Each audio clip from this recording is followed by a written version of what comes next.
muy buenas tardes a todos. Muchísimas gracias por acompañarnos en esta segunda edición del ciclo de charlas Redescubriendo la ciudad de Salta y su historia. Hoy, Salta y Belgrano, una historia para la libertad. Nos acompaña la licenciada en Enseñanza de la Historia, diplomada en Gestalt Integrativa para el Desarrollo Personal, Organizacional y Coordinación de Grupo. Es la licenciada María Laura Colibadino Navarro. Me cuesta mucho hacer una presentación formal porque le tengo un cariño muy especial, pero he tomado textual algunas cositas que ella escribió en sus últimos posteos y se los voy a leer. Me voy a tomar el atrevimiento de leérselo. Creo fervientemente en la tarea revolucionaria que significa enseñar historia, y más aún en tiempos como los que hoy vivimos. Sigo sosteniendo que la historia te da una herramienta poderosísima para mirar la realidad, comprenderla y animarse a cambiarla. Esto es algo que ella posteó el Día del Historiador, su propio día, y también cuando ella hace una descripción un poquito de su forma de enseñar, ella dice: mis formas y mis modos, intensos, apasionados, informales, alocados.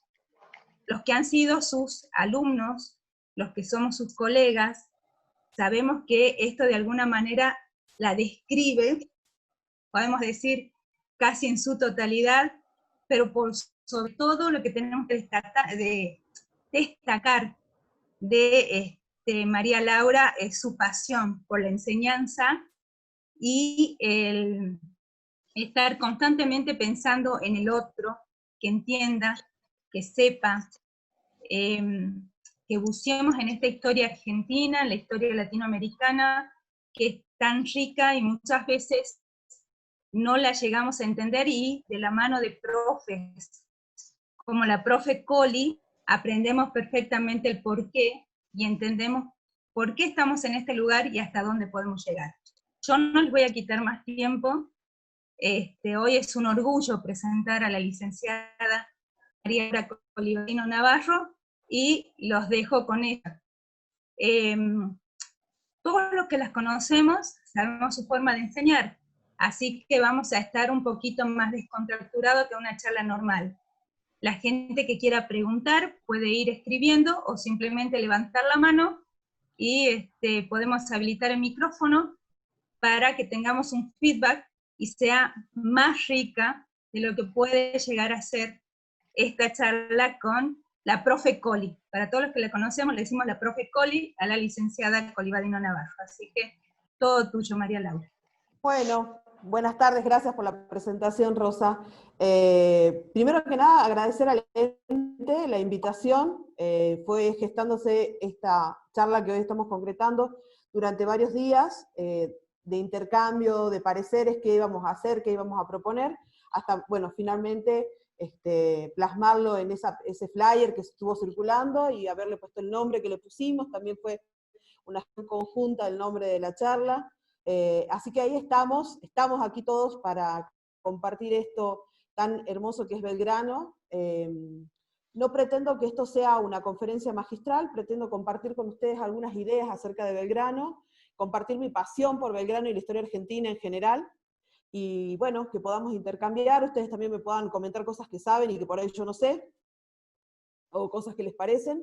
Solamente les voy a pedir, por una cuestión de fidelidad de la charla en cuanto a lo que es lo técnico, que puedan mutear sus micrófonos. Eso ayuda mucho si los micrófonos están muteados, para que no haya ruido ambiental. Yo voy a compartir pantalla.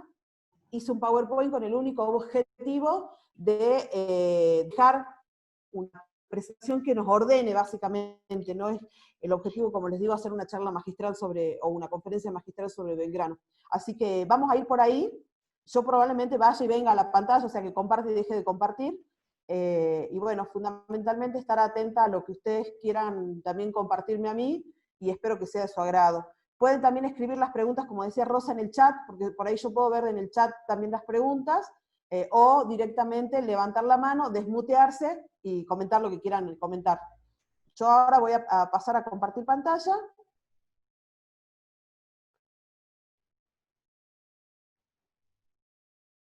y vamos a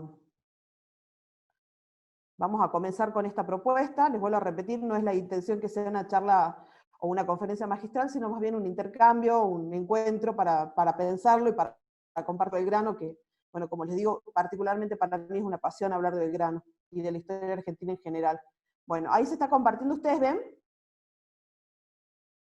¿Pueden ahí levantar los deditos? Sí, perfecto, se ve bien. Bueno, perfecto. Bueno, les contaba un poquito que el nombre también fue toda una cuestión gestada grupalmente con los chicos del ente y conmigo, qué quería contar yo de Belgrano, qué querían ellos, así que bueno, pensamos esto, ¿no?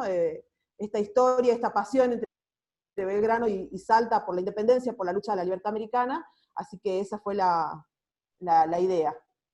Bueno, en este caso yo he decidido centrar la charla, o la armé, siguiendo el ideario de Belgrano en sus frases. Yo suelo decir en mis clases que sería muy fácil estudiarlo a Belgrano y a San Martín a partir de sus frases directamente, ¿no? Es más, suelo decirle a mis alumnos que se imaginen a Belgrano y a San Martín tuiteando, porque tienen frases que seguramente serían tendencias durante varios días. Así que la idea de esta presentación es eso, trabajar algunos aspectos de Belgrano en base a alguna de sus frases. Y elegí para comenzar esta bien contundente que dice: me hierve la sangre al observar tanto obstáculo, tantas dificultades que se vencerían rápidamente si hubiera un poco de interés por la patria.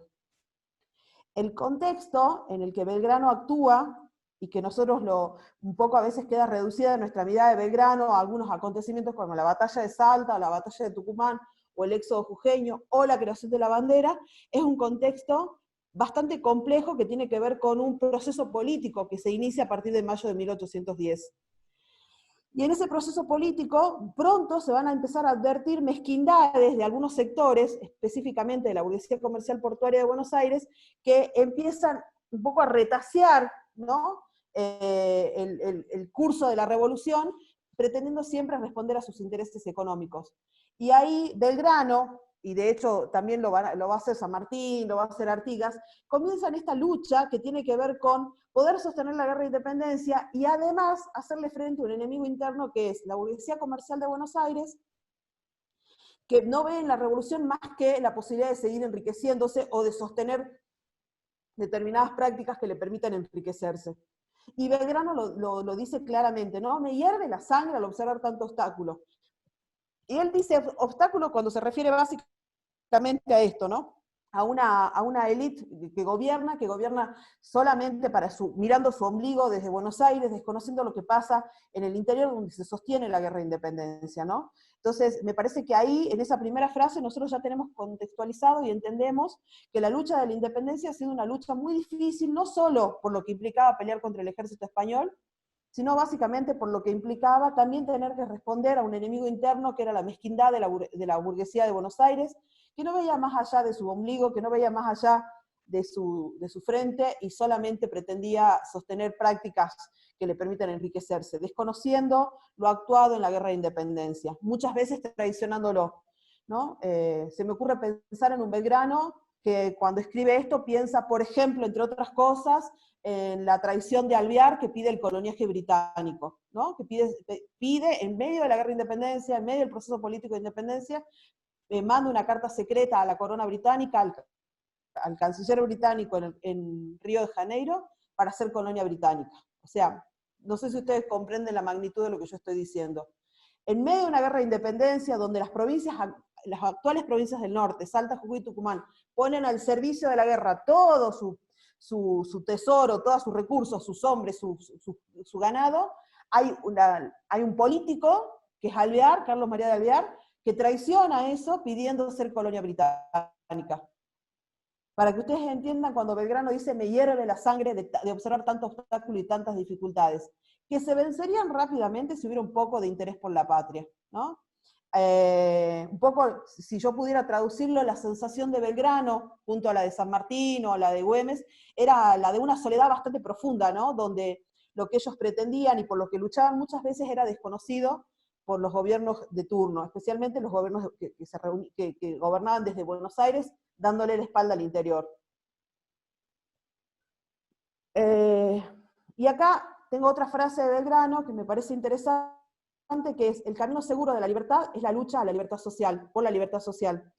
Yo esta mañana, cuando hacía una entrevista con Alejandra, que vi que se conectó también, le decía, y un poco esto fue el consenso con Julieta, con Rosa, cuando hablábamos, a mí me gustaría pensarlo a Belgrano, y pensarlo a Belgrano como un filósofo del país, ¿no? Y cuando digo filósofo es en el sentido más amplio de la palabra.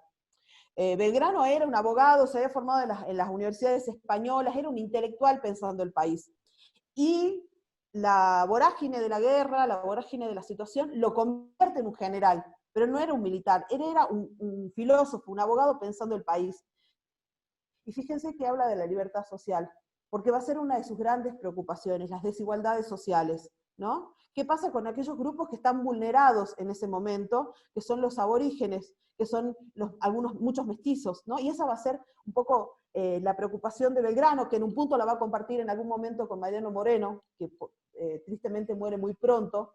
Entonces, ¿no? De alguna manera me parece interesante también pensarlo a Belgrano como este filósofo que piensa el país desde las desigualdades, el país que no existe todavía, si se quiere, desde las desigualdades y desde la necesidad de pensar qué pasa con aquellos que están por fuera de la revolución, que están por fuera de los titulares, si lo pongamos en términos como periodísticos, ¿no? Los que no salen en los diarios, los que no tienen voz. La única forma de pensar la libertad, dice Belgrano, es hacia la libertad social. La libertad social tiene que ver con terminar con las desigualdades. Y Belgrano en ese sentido, vamos a ver qué va a hacer en ese sentido. No solo va a proclamar, no solo va a presentar frases o a decir, sino que una cosa es una cosa es decir y también otra cosa es hacer, que es lo que Belgrano va a accionar directamente. Son muy ricos los escritos de Belgrano sobre la cuestión social y económica, y que son tremendamente interesantes de conocer, porque nos hablan más allá de lo militar, que por ahí es lo que la escuela, las clases y demás nos han ido como sintetizando o reduciendo la mirada. Yo no estoy viendo el chat, así que si hay preguntas, me gustaría que me las puedan hacer. Yo voy a salir un ratito de compartir pantalla. No sé, Rosy, si hay preguntas. No, todavía no hay preguntas. Bueno, me gustaría... A ver. ¿Quién levantó? Yo, acá estoy. Alejandra. Hola. Sí. ¿Puedo decir Laura, ¿puedo decir por la segunda frase donde habla de libertad social y de la lucha a la independencia, que Belgrano, más allá de lo que después en partidos políticos, está como unas primeras frases para lo que después sería el peronismo, básicamente, que habla también de la libertad social o de la lucha social o de la libertad del pueblo, unión de un pueblo a través de la libertad social? Claro, bueno, a ver, estos son licencias que nos tomamos los historiadores, y si acá hay otro historiador puede discernir conmigo, ¿no? Básicamente es esto. Sí, yo puedo hacer esta asociación del peronismo con Belgrano, o de los grandes jefes o de los grandes luchadores de la independencia con el peronismo. Sí, igual, Ale, estas son licencias que nos tomamos quienes pensamos la historia, y no todos coincidimos, ¿no? Pero sí coincido con vos que yo lo podría mirar desde ese punto de vista, de un gobierno o de un ideario más popular, totalmente. Gracias. Pero vuelvo a aclarar, porque acá, y esto creo que lo charlamos esta mañana, Ale, hay una mirada subjetiva, yo me reconozco subjetiva al mirar a Belgrano. Y de hecho, si me permitís la expresión, celebro mi subjetividad. Digo, los historiadores tendríamos que permitirnos reconocernos subjetivos, porque si no tenemos que ser robots, como esos programas que leen libros, ¿viste? Como que en vez de leerlo al libro, haces el audiolibro, eso, ¿no? Porque claramente no somos robots, o por lo menos yo no me reconozco. Por ahí hay algunos exalumnos, está Juli por ahí que sabe de mi forma, y siempre digo esto en clase, yo no me reconozco objetiva. Hay temas que me apasionan y otros que no, y suelo manifestar mi postura claramente y sin demasiado disimulo. y me parece que son permisos que nos tenemos que dar, porque eso habla de una persona que está enseñando historia. Yo no puedo tener la capacidad de mantenerme en la total, ¿cómo sería? Neutralidad para enseñar historia, y coincido con vos en este análisis, y de hecho son juegos que suelo presentar en clases, entonces le digo, en la misma línea, por ejemplo, Belgrano, San Martín, Moreno, Güemes, Perón, y en la misma línea, Rivadavia, Mitre, qué sé yo, no se me ocurre en este momento, Martínez de O, no sé, se me ocurre. Y no me estoy viniendo real a la actualidad porque quiero ser un poquito discreta. Así. Entonces esto como medio del siglo XX, que queda bien, y no te tiro nombres de ahora, me hago la distraída. Así que sí, hacemos estos juegos en clases, Ale, y está bueno. O por lo menos yo me los permito. Así que sí, está bueno ese análisis de un Belgrano bien desde lo social, desde la justicia social y demás. Y ahora que vamos a avanzar con la presentación, les voy a mostrar algunas cuestiones que tienen que ver con la educación, que era uno de los temas que yo insistí que quería que hablemos hoy. Ahí hay una frase que me parece hermosa y que la puse especialmente, que dice que fundar escuelas es sembrar en las almas, ¿no? Nada, me parece que sintetiza una forma de ver la educación, y acá me parece muy importante decir que Belgrano puso en la agenda un tema que es la educación, que no era tema de agenda. A ver, permítanme de nuevo esta licencia. Uso el término agenda como cuando los periodistas dicen, en la agenda política de este mes va a estar el PBI, en la agenda política va a estar el impacto ambiental de la deforestación, ¿no? Hay temas que entran en agenda, hoy nuestra agenda es el COVID, venimos hace 3 meses con una agenda más o menos única, ¿no? Y en la agenda política de 1812, 1815, la educación no era tema de agenda, ¿no? Porque ¿cuál era la agenda política? La lucha por la independencia, ¿no? Y Belgrano instala el tema en la agenda política de la educación. Y él, de hecho, yo hace rato cuando estábamos en la previa, hablaba con los chicos y les decía, me quedé con un montón de cosas en el tintero, porque podríamos estar 4 o 5 horas hablando. Pero educación era un tema que no podía dejarlo pasar, porque claramente va a ser una de las preocupaciones más, ¿cómo podríamos decir?, más latentes, más marcadas de Belgrano. A ver, sí, no, me parece que me pasé una filmina, ahí está. Esperen chicos que estoy haciendo cualquier cosa con la filmina. Perdón.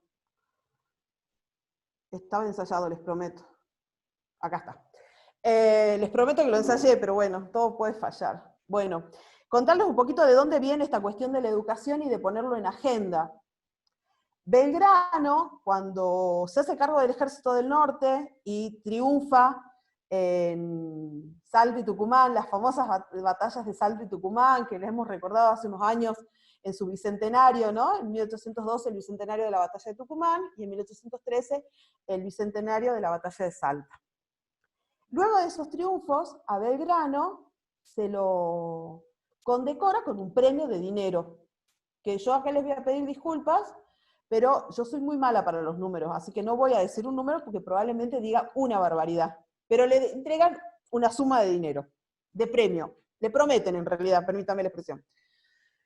Entonces Belgrano decide que ese dinero que él había recibido por sus triunfos en Salta y Tucumán se iba a destinar a la creación de escuelas de primeras letras. ¿Qué son las escuelas de primeras letras? Las escuelas primarias, donde los chicos van a aprender a leer y a escribir. ¿Sí? Hasta ahí ya es enorme el gesto de Belgrano de esto, ¿no? De destinar ese dinero con el cual se lo había premiado a la creación de escuelas. Ahora, no solo va a hacer eso, sino que además Belgrano va a tomarse el trabajo de redactar un reglamento acerca de cómo debían funcionar esas escuelas, ¿no? Yo le digo a mis alumnos en un acto así como de empatía y de imaginación histórica, me lo imagino a Belgrano en medio del derrotero de la guerra, tomándose sus pocos tiempos libres, con una salud que no lo acompañaba, para escribir este reglamento. O sea, Ya es meritorio y ya es loable y ya es destacable que Belgrano done ese dinero para la creación de escuelas, porque él observó en lo que él transitaba el país, las Provincias Unidas, que había ciudades, como Catamarca, por ejemplo, que no tenían escuelas de primeras letras, y que era importante que haya escuelas de primeras letras. Ya es loable todo ese accionar, pero además se siente a escribir un reglamento de cómo debían funcionar esas escuelas, que al día de hoy, y a la luz de lo que pasa hoy con la educación, y de los reclamos permanentes que hacemos los docentes, y de los reclamos permanentes que hacemos todos los sectores para que la educación mejore, parecen ser palabras sacadas de un libro de fantasía por lo que él plantea. Y les sinteticé algunas cuestiones. Una de las cosas que yo no lo voy a leer, lo dejo ahí para que ustedes lo vayan viendo y les voy contando. Una de las cosas que marca claramente Belgrano en ese reglamento de escuelas tiene que ver con la función privilegiada, destacada e importantísima de los docentes. Y ahí pone hincapié en dos asuntos que me parecen fundantes y que deberían ser revisados por muchos de los que gestan la educación desde los burós, desde la burocracia de la educación, ¿no? Una de las cuestiones que dice el docente, el maestro, dice él, ¿no? Tiene que ser valorado, destacado por la importancia de su tarea. Y ese destaque y esa valoración tiene que ver con la economía, tiene que ver con lo que se le retribuye económicamente. De hecho, él hace hasta un análisis monetario de cuánto de esa plata que él estaba donando debía donarse a pagarles el sueldo a los maestros. También en ese reglamento, él destaca que el maestro debía ocupar el lugar de palco central en los actos públicos, ¿no? Piensen ustedes que estamos hablando que había un maestro o dos por ciudad, por pueblo. Entonces él dice, cuando haya un acto público, que por ejemplo ya desde 1811 se van a empezar a recordar el 25 de mayo en actos que se van a empezar a hacer en distintos pueblos y ciudades, él dice, cuando haya un acto público, el maestro tiene que estar en el palco junto a los gobernantes. Ese es el lugar del maestro.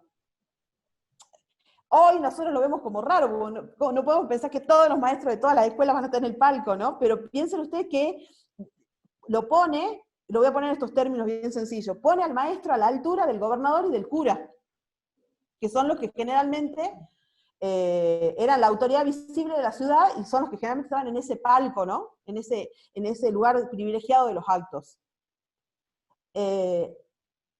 También marca Belgrano la necesidad de que los cargos docentes se revaliden con concursos trienales, o sea que cada 3 años un docente revalide su cargo con un concurso que demuestre su idoneidad, preparación y actualización. Probablemente si hay algún docente o algún colega acá en la sala, que desconozco la verdad,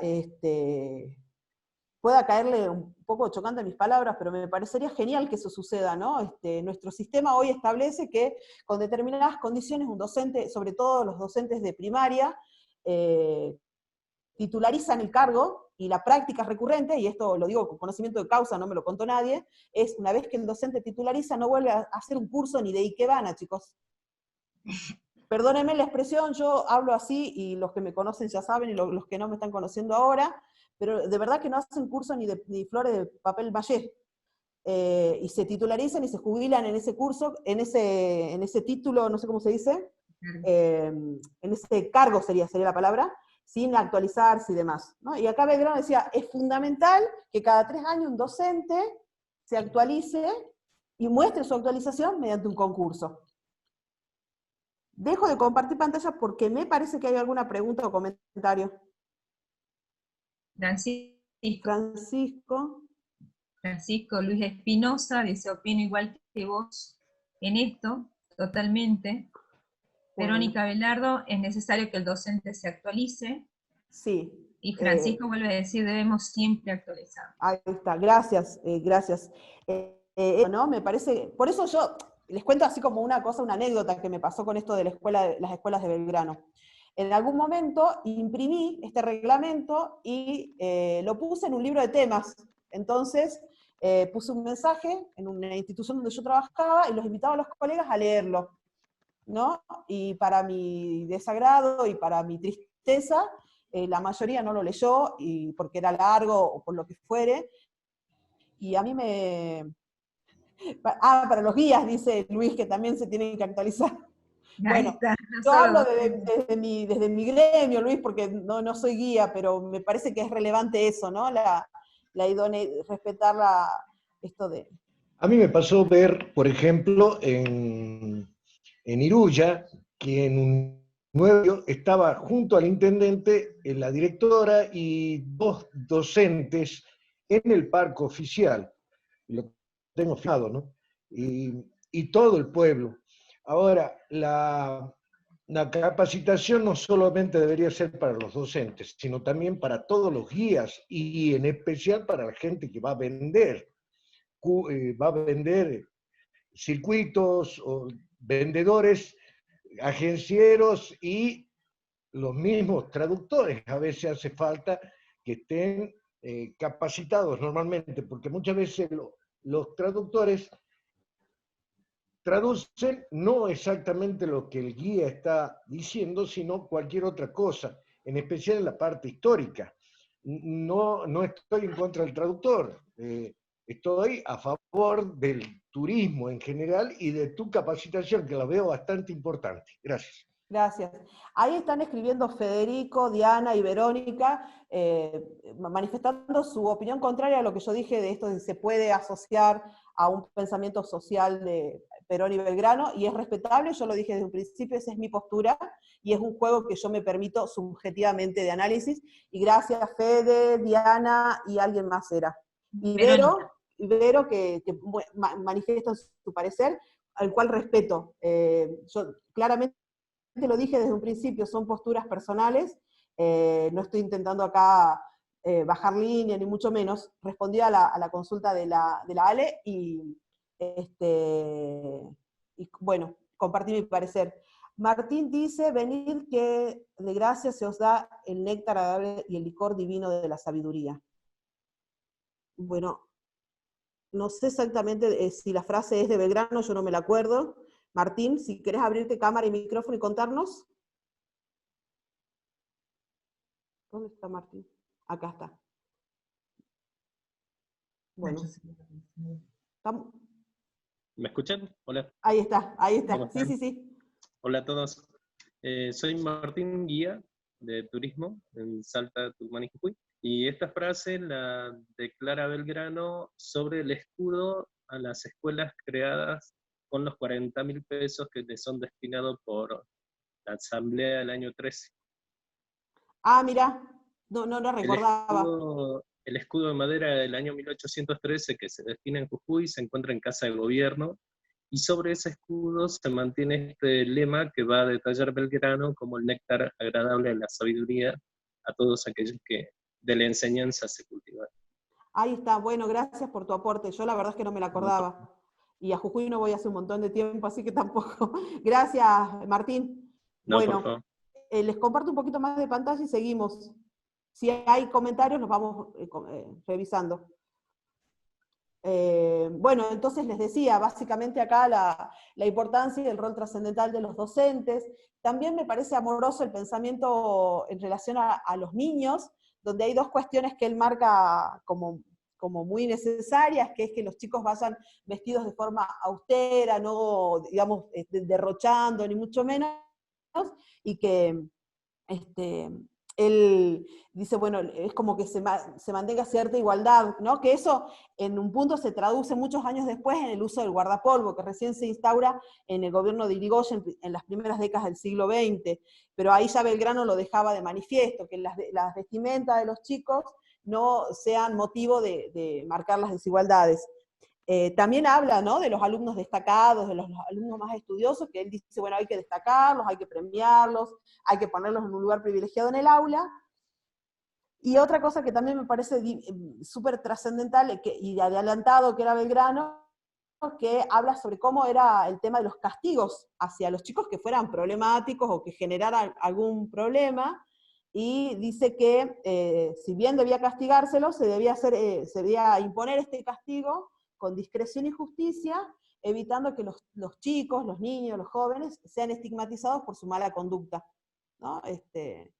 Muchas veces escuchamos noticias donde hay docentes que maltratan a los alumnos, donde se sostienen prácticas de bullying que básicamente estigmatizan a muchos niños y a muchos jóvenes hoy en día. Fíjense que ahí estaba dando la cifra Martín, en 1812, cuando a Belgrano se lo premia, él habla ya de esto, ¿no? Hay una consulta en el chat, Rosita, ¿me la podés leer? Así no salgo de pantalla.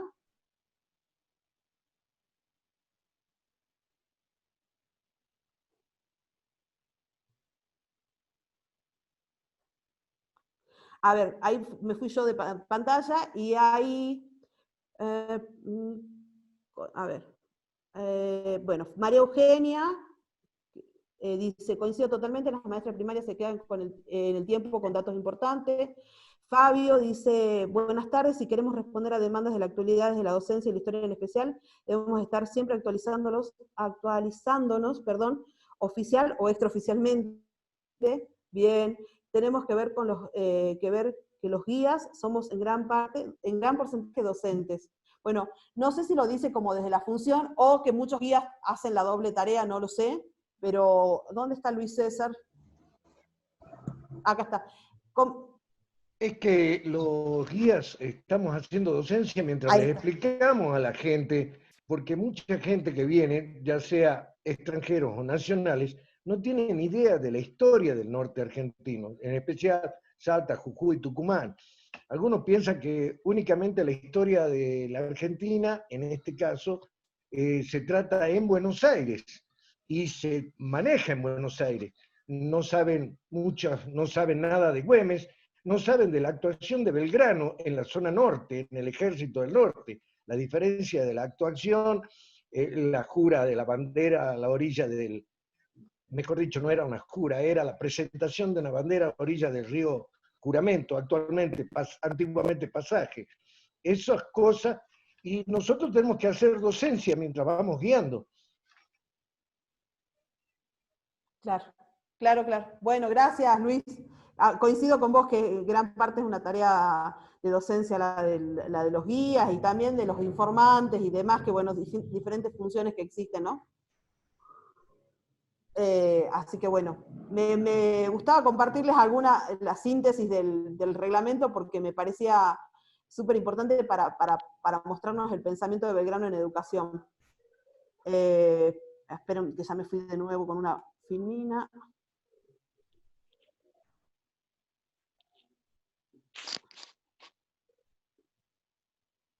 Bueno, acá les sintetizo un poco lo del pensamiento de Belgrano en educación, que dice que solo las personas que han recibido educación son verdaderamente libres, y ahí les traigo otro dato sobre su pensamiento, que no lo puse acá, pero me parece interesante mencionarlo, que es que Belgrano propone ahí en ese reglamento de escuelas que parte del cupo de alumnos que puedan ir a las escuelas sean mujeres, cosa que no existía hasta ese momento porque la educación era para los varones y los varones de la élite.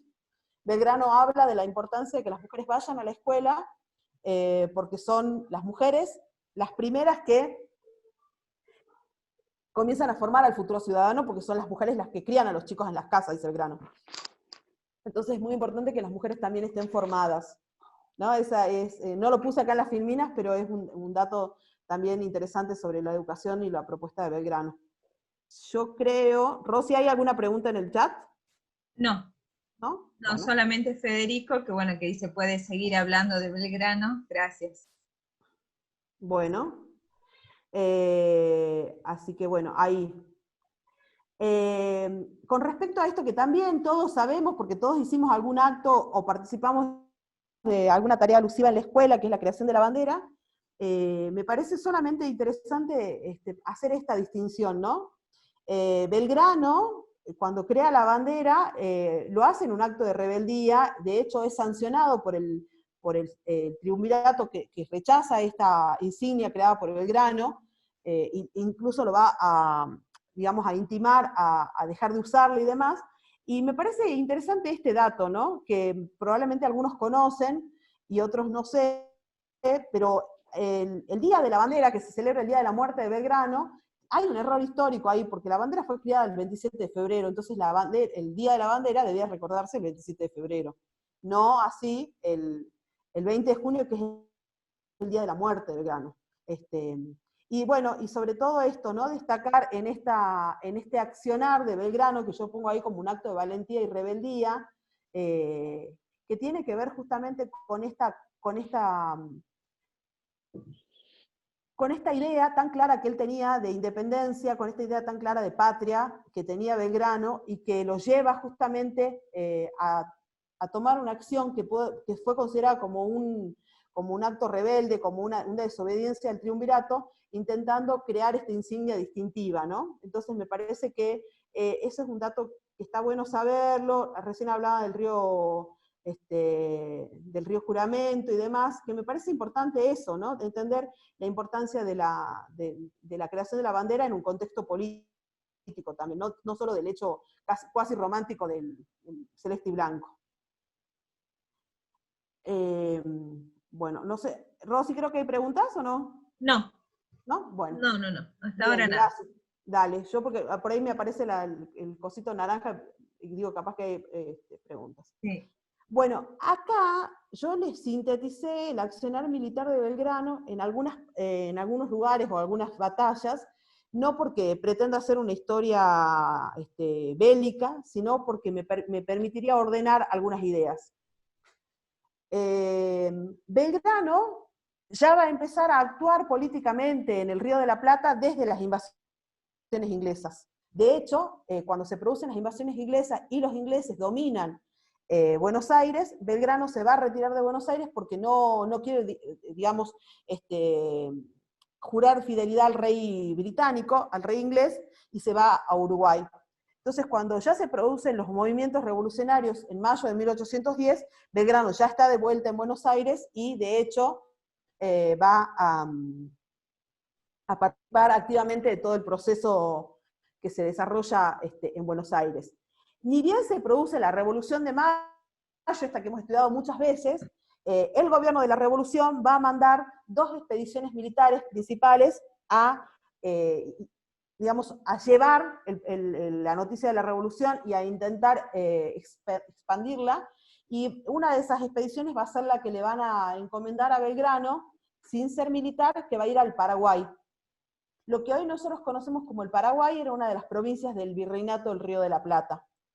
Su cabecera era Asunción, como hoy es Asunción, la capital del Paraguay, y Belgrano va a fracasar en esta primera expedición porque el Paraguay se va a, si ustedes me permiten, se va a encerrar en sí mismo y no va a participar de toda la contienda política ni toda la contienda militar del Río de la Plata. Y de hecho sería una charla extra hablar del Paraguay y de la historia del Paraguay, donde básicamente lo que quiero decir es que Belgrano vuelve a Buenos Aires habiendo fracasado en esa expedición que hace hacia el Paraguay, y no logra que esta provincia se sume al proceso revolucionario o a la causa revolucionaria. Lo anecdótico, y yo les diría tragicómico de esta situación, es que el fracaso de Belgrano en Paraguay les va a costar, o casi le va a costar, que desde Buenos Aires intenten juzgarlo por su fracaso, o sea, por su derrota. Lo cual es un despropósito pensarlo, porque Belgrano no era militar, y si Belgrano no era militar, claramente no podés acusarlo de, voy a poner un término así bien sencillo, de mala praxis, porque él no tenía la preparación ni los recursos adecuados para llevar a cabo este enfrentamiento, ¿no? Pero bueno, así de incoherente parece ser que fueron algunos pasajes de nuestra historia argentina. Esta idea de juzgarlo queda sin efecto cuando el Ejército del Norte era otra expedición militar que se había mandado, así como se manda el Paraguay, se había mandado justamente a las actuales provincias del norte, y se habían producido ya algunas batallas, por ejemplo, el triunfo de Suipacha fue el primero, pero finalmente este ejército es derrotado unos meses después en Huaki, en el Alto Perú. Esta derrota es tan marcada y tan grave que desde Buenos Aires deciden mandarlo a Belgrano a hacerse cargo del ejército. Un ejército que va a estar diezmado, con muy pocos recursos, con hombres con diferentes males, con diferentes enfermedades, con muy pocos recursos, como les decía recién, y Belgrano se va a venir a hacer cargo de ese ejército, acá al norte. Y cuando se hace cargo del ejército, digamos, la primera idea que tenía Belgrano era la de, no la idea de él, sino la orden que tenía era la de bajar, si me permiten la expresión, yendo de norte a sur hasta Córdoba, para evitar el avance de los realistas. Así es que el primer accionar, si se quiere, de Belgrano aquí en el norte va a ser el éxodo jujeño, que es una estrategia de lo que se llama tierra arrasada, y en la que van a salir grandes cantidades de personas, familias completas, tanto de Salta como de Jujuy. Siempre se recuerda el éxodo jujeño, pero en realidad también hubo un éxodo en Salta, donde lo que se va a hacer es lo siguiente: lo que nos podemos llevar, nos llevamos, y lo que no, lo quemamos, porque la idea es que el enemigo español que avance no encuentre con qué abastecerse, con qué alimentar a sus tropas, con qué alimentar a sus animales, ¿no? Eso es el éxodo jujeño. Es una estrategia de tierra arrasada. Belgrano, con la gente de Jujuy, de Salta, va a marchar en éxodo, y cuando llegue a Tucumán, los vecinos de Tucumán y también vecinos de Catamarca, de Santiago, ¿no? Las milicias locales, le van a pedir que enfrente al ejército español que lo venía siguiendo, ¿no? Entonces Belgrano, desobedeciendo al gobierno de Buenos Aires, en vez de marchar hacia Córdoba, se va a quedar en Tucumán y va a enfrentar a los españoles en la batalla de Tucumán el 24 de septiembre de 1812. O sea, el éxodo jujeño se produce el 23 de agosto, en el medio se produce la batalla del río Piedra, cerca de Medetam, en esta retirada de Belgrano hacia Tucumán, y luego se produce la batalla de Tucumán. El triunfo de Tucumán es un triunfo inesperado, pero muy bien valorado por las autoridades de Buenos Aires, que si bien le habían dado otra orden, va a estar muy bien valorado.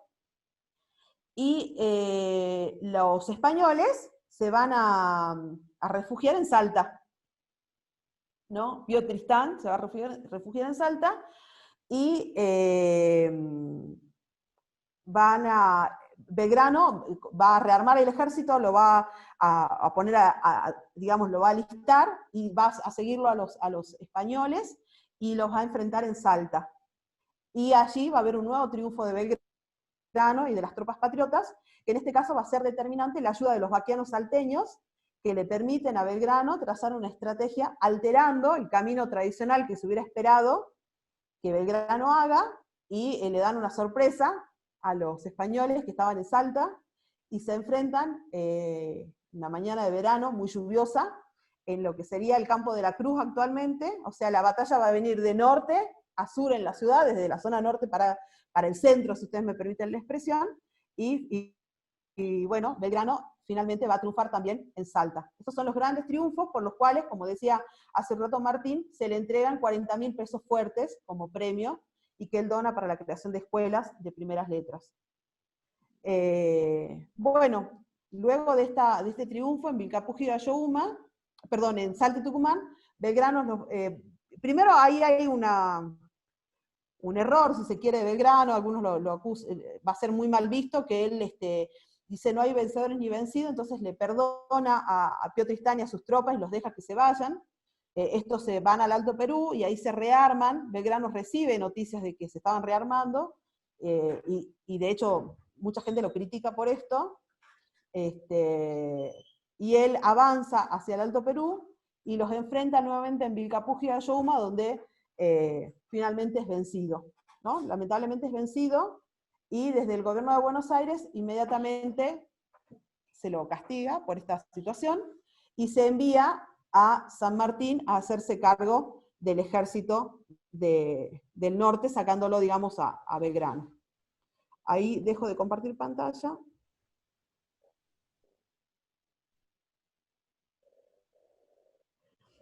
María Eugenia nos pregunta sobre la batalla del río Piedra. Bueno, ya enseguida volvemos sobre eso, porque nos estamos con el tiempo justo, Mario, y en todo caso después me escribís por privado y te paso info, si les parece bien a los chicos de lente. Sí, sí, sí. ¿Sí? Yo Antes de terminar, dejo mis datos y cualquier cosa lo charlamos, María. Está bien, no hay problema, muchas gracias. Gracias a vos. Bueno, ahí les comparto de nuevo un poquito de la pantalla, porque estamos ya con la hora y no quiero que falte nada de lo que les quería compartir.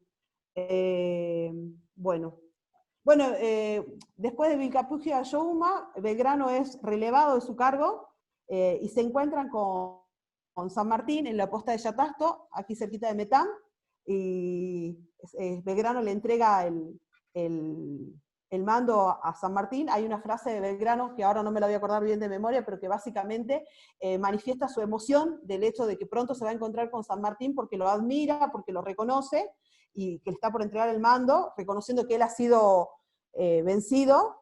Es muy emocionante, no la puse a la frase, ahora no me la acuerdo de memoria, pero es muy emocionante la frase donde dice, cuando más creí alcanzar la batalla he sido vencido, y bueno, prontamente me voy a encontrar ahí con San Martín. Se encuentran, se hacen el intercambio, digamos, el mando del ejército, y San Martín reconoce igual en Belgrano, a pesar de esta derrota, la importancia y todo lo que Belgrano tenía para apoyar y acompañar la guerra de independencia, ¿no? Esta mañana recordábamos con Ale, en la entrevista, una escena de la película Belgrano la película, que no tiene muchos años, creo que no llega a 10 años, que si no la vieron, véanla porque está muy buena. Hay una escena que para mí es memorable, que es la escena donde se encuentran Belgrano y San Martín en la posta de Yatasto, y básicamente lo que dicen, somos muy pocos los que entendemos esto de la revolución y la independencia, y somos muy pocos a los que verdaderamente nos interesa, ¿no? Parafraseándolo un poco, hablábamos esta mañana con Ale sobre eso. Así que bueno, ahí un poco el accionar de Belgrano, siempre reiterando, y a mí me parece importante esto, Belgrano no era militar, se había convertido en general de la guerra porque la situación lo ameritaba o lo obligaba prácticamente, ¿no? Lauri, ahí dice Federico, ¿me podrías decir cuál es la bandera que está en Jujuy y cuál es la que está en el museo en Sucre?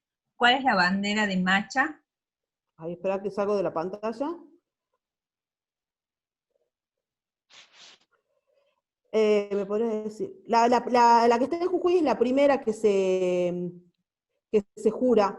No sé cuál está en Macha, no sé dónde queda Macha, desconozco.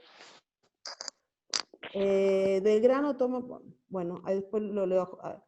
La que está en Jujuy es la primera que se jura. Macha es en Bolivia, dice Martín. Sinceramente no me acuerdo en este momento cuál es la que está en cada uno de los lugares. Perdón, hola. Ahí está Martín. Sí, ¿cómo está?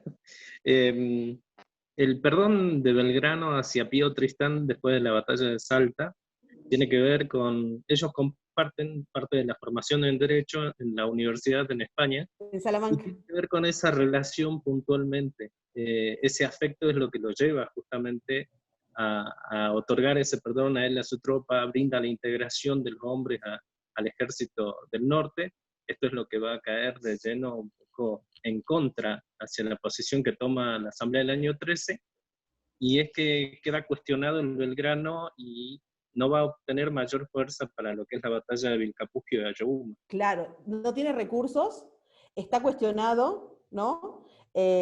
Claro, como dice Martín, ellos compartieron, se formaron en Salamanca, tanto Pío Tristán como Belgrano, y bueno, un poco también los biógrafos de Belgrano hablan de ¿cómo podríamos decir? Esta personalidad muy devota, en este pensamiento del perdón y demás, que de hecho le va a costar, como dice Martín, la condena, básicamente, por esta decisión de perdonarlo. ¿Quién? Gabriel. Una charla que me anoté. Sí. Entonces, bueno, eso. ¿Cómo? Que de hecho ¿No? es un hecho sorpresivo el encontrarse de lleno junto a Pío Tristán luego de la batalla de Salta. Claro, de hecho va a ser muy mal visto por el gobierno. Cocinando. Si alguien del ente lo puede mutear a Gabriel porque está con el micrófono. Ahí está. Bueno, ahí me van pasando datos de la bandera que pone Karina. Perdón, María Laura. Sí. Macha queda en Bolivia. Ahí te leí. Sí. La bandera que tiene Jujuy, en realidad, Belgrano toma la bandera celeste y blanca, la presenta ante el Cabildo de Jujuy, se otorga la bendición por Juan Ignacio Gorriti el 25 de mayo de 1812. Pero da la casualidad que al año siguiente y posterior al éxodo, se otorga también la bendición a la bandera de la libertad civil, que es la que resguarda Jujuy en Casa de Gobierno, Ahí está, y esa sí. es la que se mantiene aquí, ¿sí? Ahí. Aquella bandera que fue encontrada en Macha después de 87 años de la batalla de Vilcapugio de Yobuma se encuentra en la ciudad de Sucre, en Bolivia. Ahí está. Y la otra bandera encontrada junto a ella es la que se encuentra en el Museo Histórico Nacional en Buenos Aires. Ahí está. Bueno, gracias por todas las aclaraciones. Ahí aclaró un poquito más también Karina, y nos pone ahí también, Federico Pérez Torres, sí. No, Mario, no venía Güemes con San Martín. Luego, claro, Belgrano había estado enemistado con Güemes, San Martín se hace cargo del ejército después de la posta de Yatasto, y lo convoca nuevamente a Güemes, y lo asciende, si se me permite la expresión, en los rangos militares, y después sí, ellos van a salvar sus diferencias, Mario, Belgrano y Güemes, y de hecho, repito, vean esa escena de la película Belgrano, donde básicamente dice, ¿quiénes entendemos lo mismo? Y hablan también de Güemes. Bueno, a ver, ahí seguimos. Gracias, chicos, por los aportes. Por ahí hay datos que a mí se me pueden escapar y ustedes los tienen bien claritos porque es más desde el accionar de ustedes, desde el guía y demás, y está buenísimo. Estamos acá, yo creo que me pasé una filmina, a ver.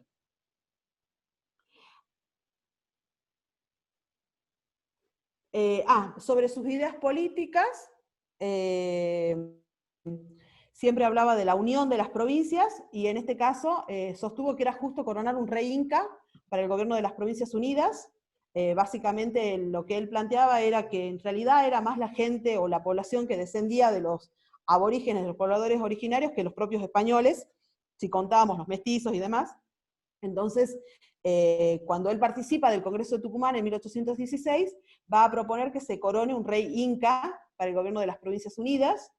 En esto lo van a apoyar lo van a apoyar San Martín y Güemes, y por supuesto va a recibir el desprecio, la denostación y la crítica del gobierno de Buenos Aires, de los diputados de Buenos Aires, que decían cómo se iba a coronar a este rey descendiente de los incas, y que por supuesto es desestimada su postura, ¿no? Y acá hay una frase que tiene que ver sobre la política también, que dice, basta la desunión para originar las guerras civiles, para dar entrada al enemigo por débil que sea, para arruinar el imperio más floreciente.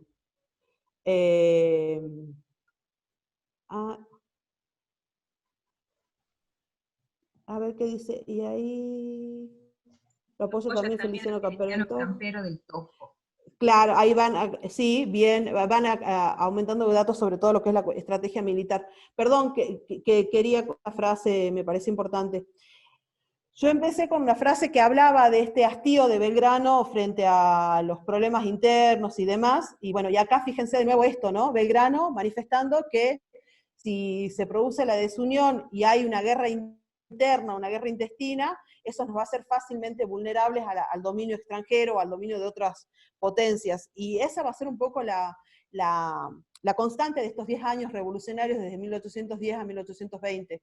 ¿Por qué? Porque claramente, como yo les decía, frente a proyectos de independencia, como el Plan Continental, como el accionar de Güemes, como el accionar de Belgrano, están la postura mezquina política de algunos sectores elitistas de Buenos Aires. Entonces, bueno, casi paralelamente a la guerra de independencia hay una lucha civil, ¿no? Y ahí Belgrano lo pone de manifiesto con el peligro que ello conlleva.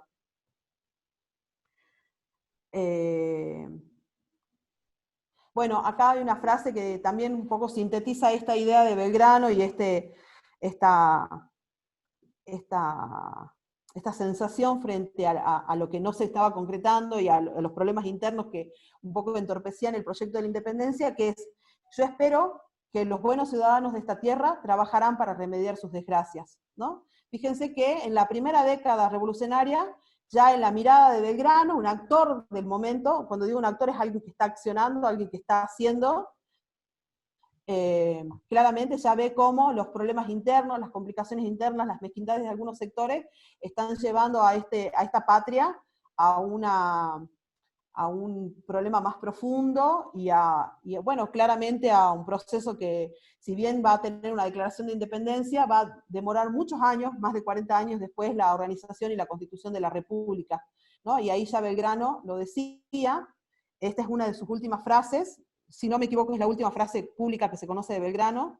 Belgrano muere, este año se cumplieron los 200 años de la muerte de Belgrano, el 20 de junio de 1820, en un contexto totalmente adverso, muere reclamando que le paguen los sueldos adeudados, sin dinero, ni siquiera dinero para pagar su propio médico. Muere desilusionado también, si me permiten la expresión, porque los conflictos internos y las reyertas internas ponían de manifiesto que todo el proyecto de la independencia y el proyecto de patria que habían soñado él, San Martín, Güemes, Mariano Moreno, había caído en saco roto. Y el día que muere Belgrano, ese mismo día, había 6 personas disputándose el poder en Buenos Aires, pretendiéndose nombrar gobernador de Buenos Aires. O sea, pretendiendo, si usted me permite la expresión, sacar la mejor tajada. En esa soledad y en ese contexto tan adverso, fallece Belgrano, completamente olvidado, endeudado, enfermo, tenía muchísimos males físicos, y sobre todo una gran tristeza en el alma, porque veía que por lo que había luchado y había soñado no se estaba concretando.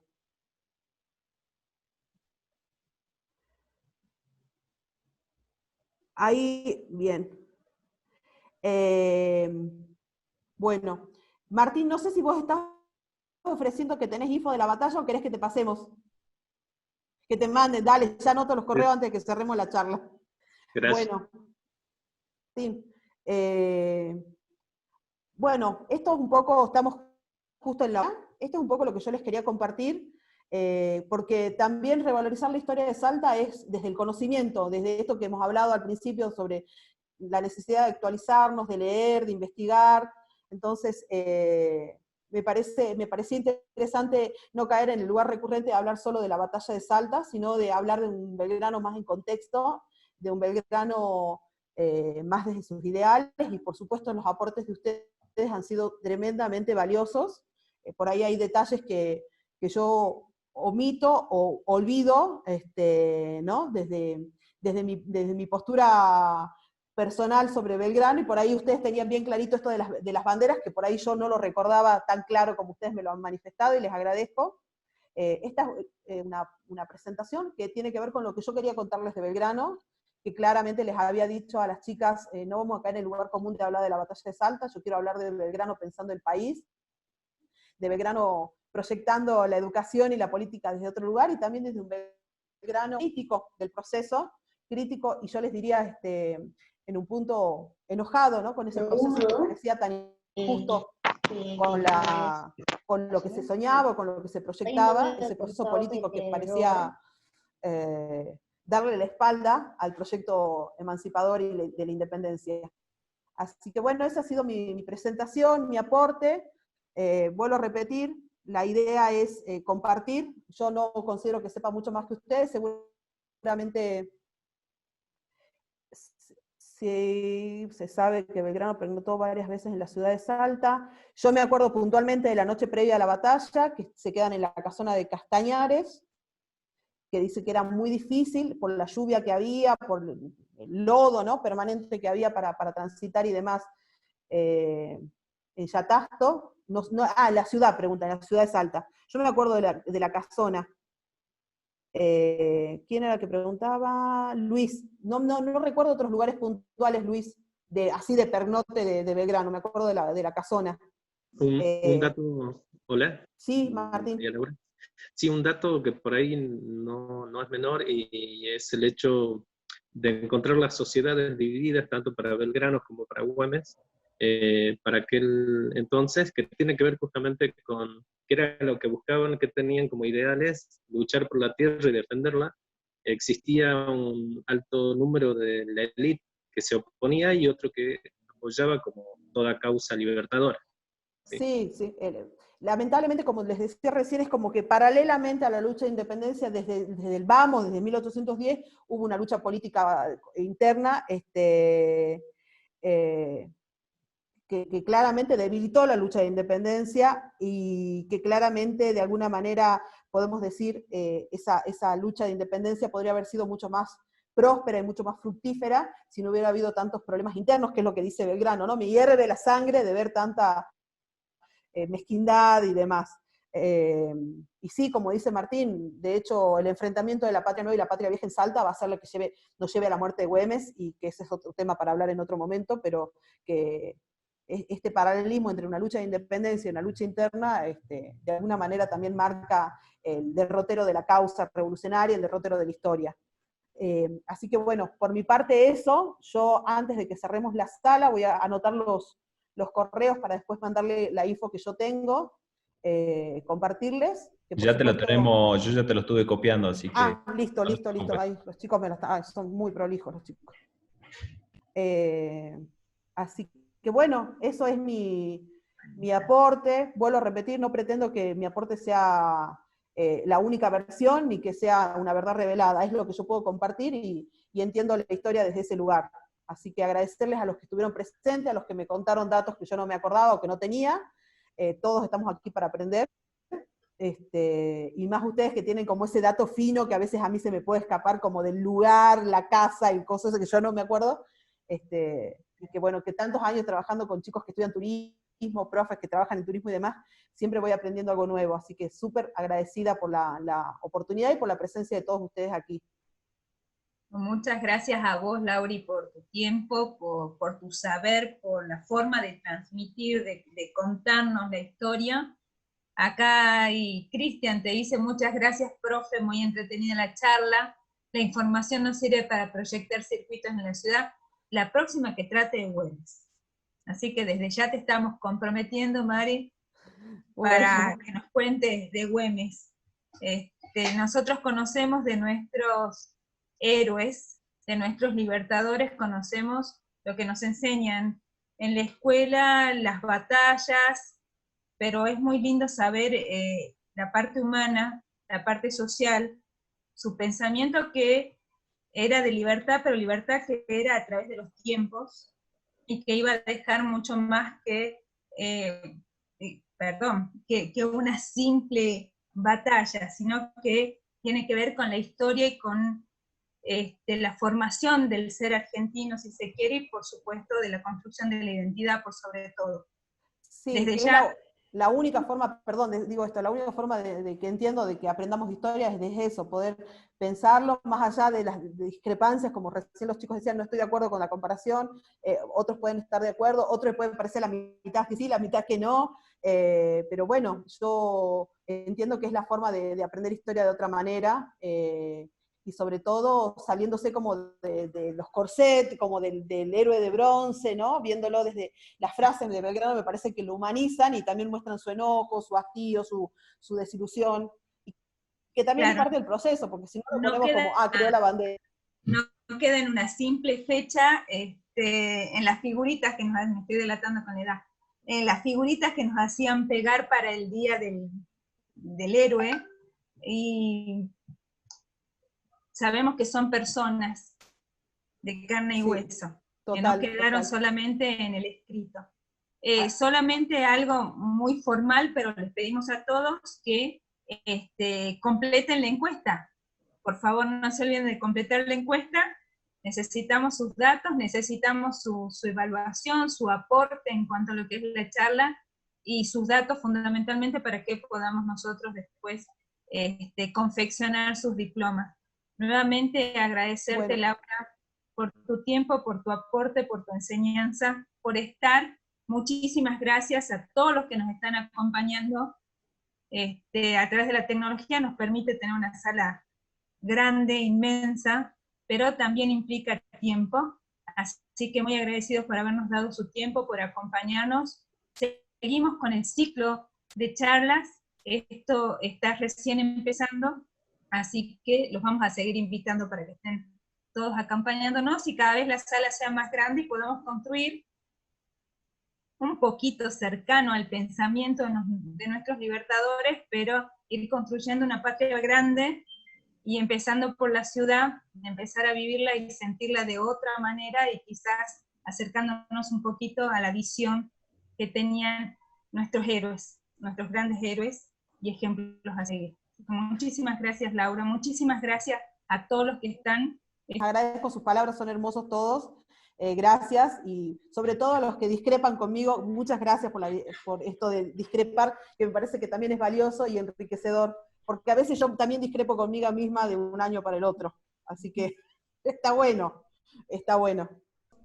Muchísimas gracias a todos, en nombre del presidente del Ente de Turismo, el licenciado Fernando García Soria, nuestra directora general de Producto, Julieta del Carpio, a todo el equipo del Ente y obviamente al gobierno municipal, en la persona de la intendenta Bettina Romero. Así que muchísimas gracias a todos, y como les dije recién, estamos empezando solamente, la idea es ir construyendo nuestra identidad, nuestra historia, y bueno, con personas que nos enseñan y nos hacen caminar nuestra identidad, como la profesora, la licenciada María Laura Colibadino, para nosotros, la profe Coli. Así que muchísimas gracias a todos por su tiempo y por estar. Gracias.